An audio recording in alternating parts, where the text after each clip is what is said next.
안녕하세요. 제가 올해로 30년 정도 글을 써왔던 것 같아요. 책도 14권이나 냈으니까 꽤 오랫동안 글을 썼죠. 여전히 지금도 언론에 칼럼을 게재하고 있으니까요. 근데 처음에 제가 글을 쓸 때 굉장히 어색한 부분이 있어서요. 그러니까 제가 글을 쓰는 게 대체적으로 창업자 입장에서 쓰게 되잖아요. 창업할 때는 어떠한 조건으로 창업하는 게 유리하다 이런 거니까요.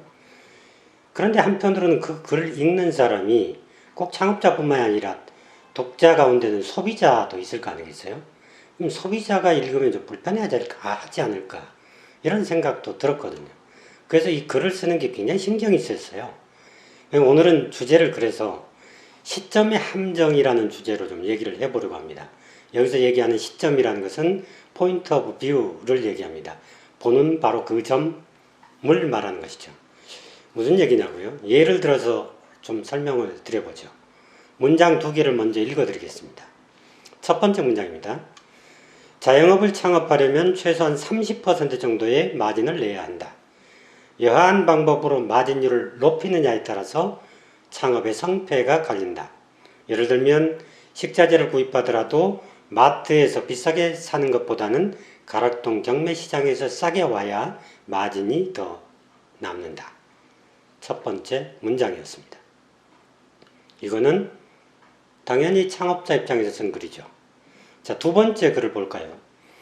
음식점에 가면 그 음식이 무슨 식재를 썼는지, 영양에 비해서 너무 많은 폭리를 취하는 건 아닌지 이런 것을 살펴볼 필요가 있다.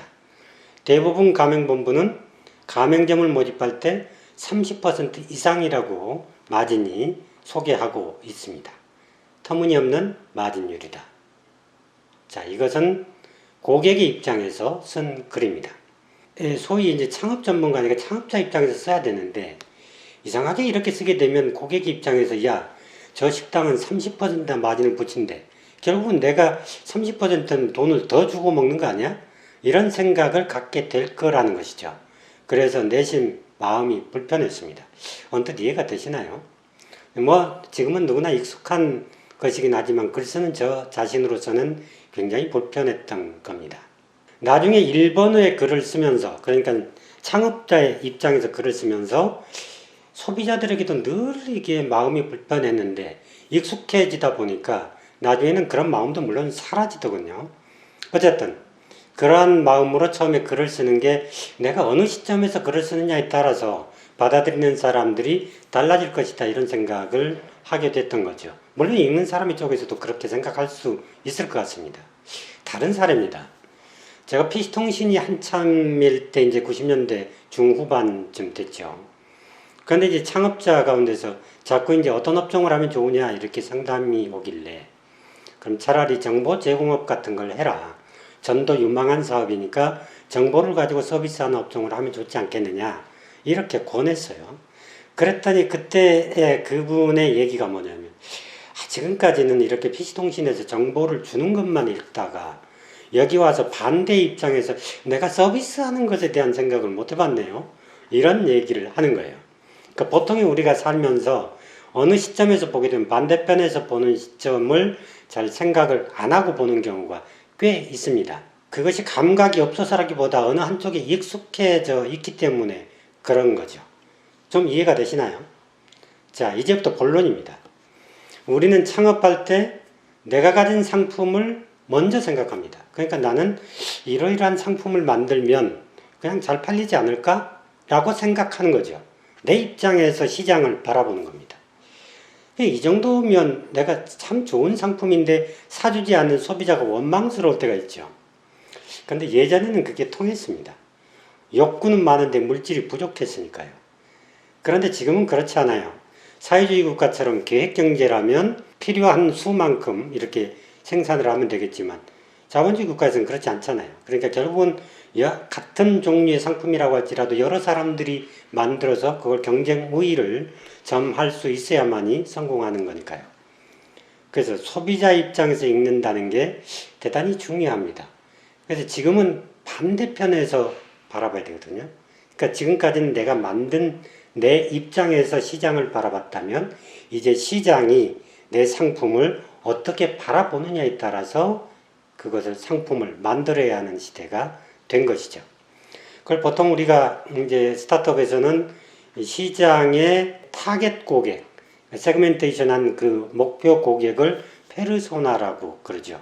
그러니까 그 페르소나를 먼저 읽고 거기에 맞는 제품을 찾아야 합니다. 그러니까 내 상품과 페르소나가 이퀄이 됐을 때 비로소 상품의 가치가 있는 것이죠. 그래서 지금은 페르소나를 규정하는 것, 그것이 창업교과서라고 치면 제1장 1절이라고 할 수 있겠습니다.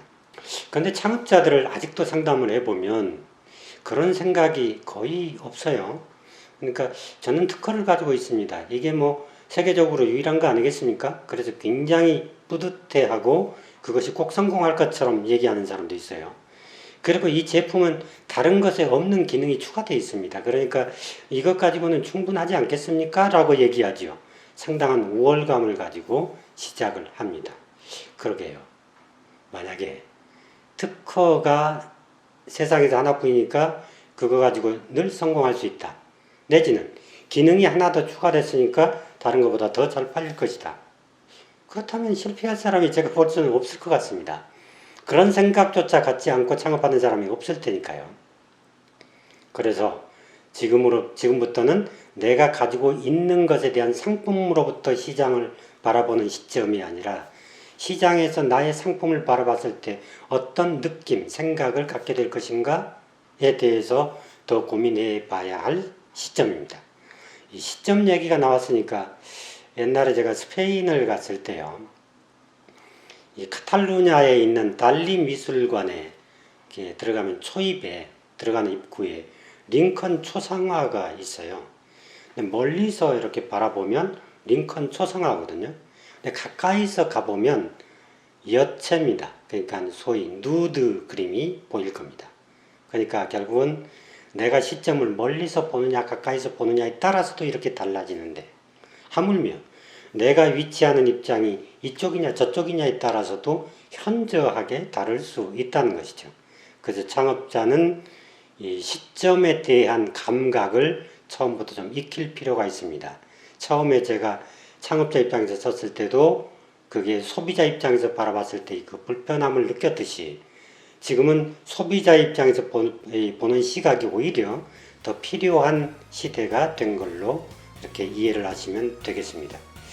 그러고 보니까 처음에 제가 글을 썼을 때 소비자 입장에서 계속 써지는 이제 그동안에 내가 이미 정형화됐으니까 그렇게 살아왔기 때문에 그게 고정된 시각이었던 거죠. 이런 것들이 지금은 좀 불편하지 않게 소비자 입장에서 써도 될 것 같은 생각이 듭니다. 어쨌든 오늘의 결론은 시각의 차이, 어디서 보느냐에 따라서 그것이 곧 성패로 연결될 수도 있다라는 점을 말씀을 꼭 드리고 싶고, 그것이 창업자에게는 꼭 시장에서 나를 바라보는 그 관점의 차이를 좀 느껴가면서 도전하는 것이 좋겠다, 이런 말씀으로 마무리를 하겠습니다. 고맙습니다.